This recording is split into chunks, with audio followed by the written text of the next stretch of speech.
Think about it. Understanding people really comes down to getting a handle on their personality, Hmm. sort of unique mix that makes them, well, them. Exactly. And that's what we're digging into today. The words, the language we use to describe personality. It's pretty fascinating. It really is. And we've looked at a bunch of different angles for you, Yeah, from straightforward adjectives to those more colorful, idioms. right. The idea is to give you a, let's say, richer toolkit for thinking about personality, something quick to grasp, but also pretty deep without being too much all at once. Okay, so let's kick off with the basics.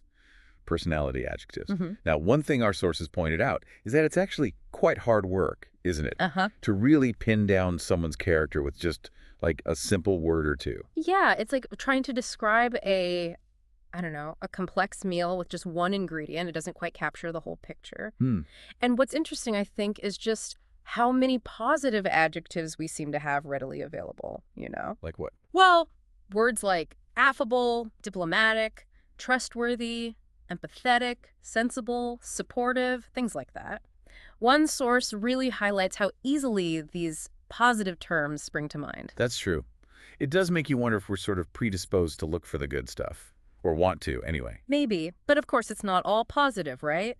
Another source reminds us there are plenty of negative adjectives too. And neutral ones, which we'll get into more with the idioms, I guess. Exactly. But these core adjectives, they really are the foundation. Yeah, the building blocks. And some sources talk about how these adjectives are actually used in learning activities, like for language learners. Oh, how so? Well, things like making lists or sorting them into positive-negative piles, using them in sentences, active stuff. Right, to really get familiar with them. Yeah, it shows how practical they are.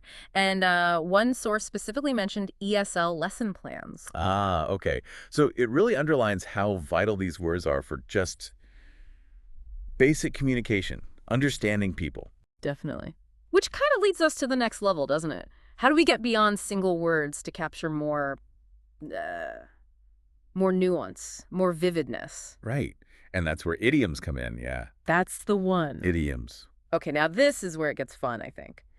These phrases are just so expressive. They add so much character to the way we talk about character.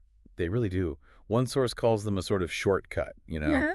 a quick way to signal how someone tends to behave or feel. Yeah, like they tap into these shared understandings, take a chip off the old block. Classic example. Right. Everyone gets that immediately. Yeah. I mean, someone's a lot like their parent in personality. It's instant. It is. Or think about a diamond in the rough. Oh, I like that one. Yeah, it paints such a vivid picture, doesn't it? Someone with like hidden talents or good qualities, Mhm. even if they seem a bit unpolished on the outside. Tells you there's more going on beneath the surface. Very concise. And what about social types? A social butterfly. Yeah. Perfect description for someone who just flits around at parties, chatting with everyone. Yep. Effortless. Very visual. And then for resilience. A tough cookie. Mm-hmm. Someone who can handle hard times. Doesn't crumble easily. These phrases really do pack a punch. They do. And, it's interesting how many idioms use animals. Oh, yeah. Like what? Well, one source talks about this. You can have positive ones, like gentle as a lamb. Okay, makes sense. Negative ones, like sly as a fox. Right. Cunning. Though I suppose being cunning isn't always bad. That's a great point. The source actually mentions that context matters. Sly as a fox could be negative, or it could be seen as, well, cleverly resourceful depending on the situation. Huh. Interesting. And here's something else the ex-lingua source brought up. It seems like negative traits get a lot more attention in idioms. Really? Why do you think that is? Well, the suggestion is maybe because negative traits often provoke stronger reactions. They're more memorable, perhaps. So they get captured in these figurative phrases more often. That kind of makes sense, actually. Strong emotions lead to strong language. Exactly. And the article gives loads of examples.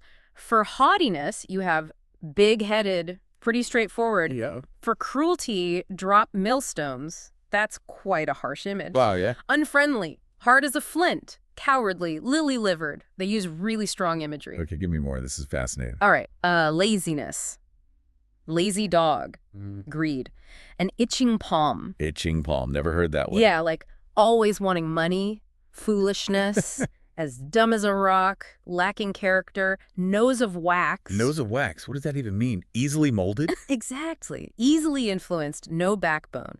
Hypocrisy is show a false face, and being frivolous is light as a butterfly. It's quite the rogue's It gallery. really is. Shows the darker side, I suppose. It's crucial to remember it's not all negative. The same source balances it out with positive idioms. Okay, good. Let's hear some. For restraint, there's keep one's shirt on, courage, as brave as a lion, Endangered. being resolute, steady as a rock, honesty, as honest as a day. They give these really solid positive images too. Nice. Well, Politeness, keep a civil tongue, mercy, be milk of human kindness. That's a lovely one. it is.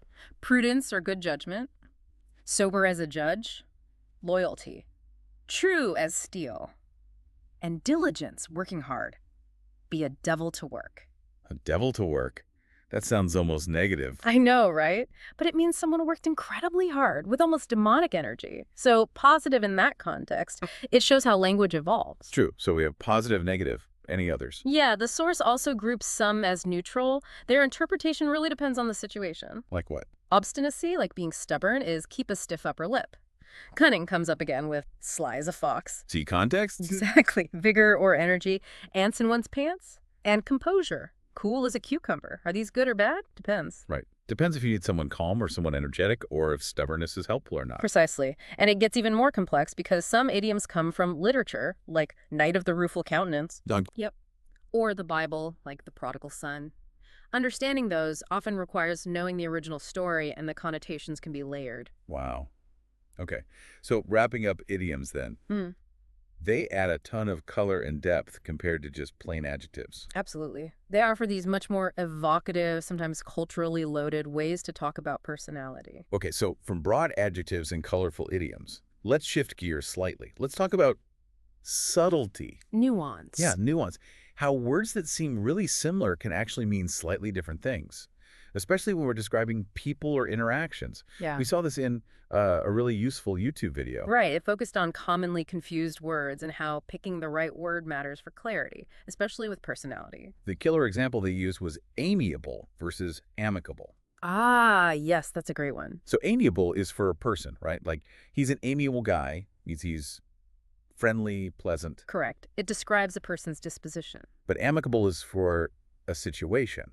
Like you hear about an amicable divorce or an amicable agreement. Exactly. It describes the nature of the situation or the resolution friendly, without hostility. Not the person themselves, usually. That distinction is super helpful. Both words feel friendly, but one's about the person's character, the other's about the tone of an interaction or outcome. Precisely. And getting that right changes the meaning significantly. Yeah. And the video had other pairs, like persuade, convince, or fast, quick, which aren't strictly personality words, but still highlight that need for precision in language. It all points to how careful word choice helps us communicate more effectively about people and how they behave.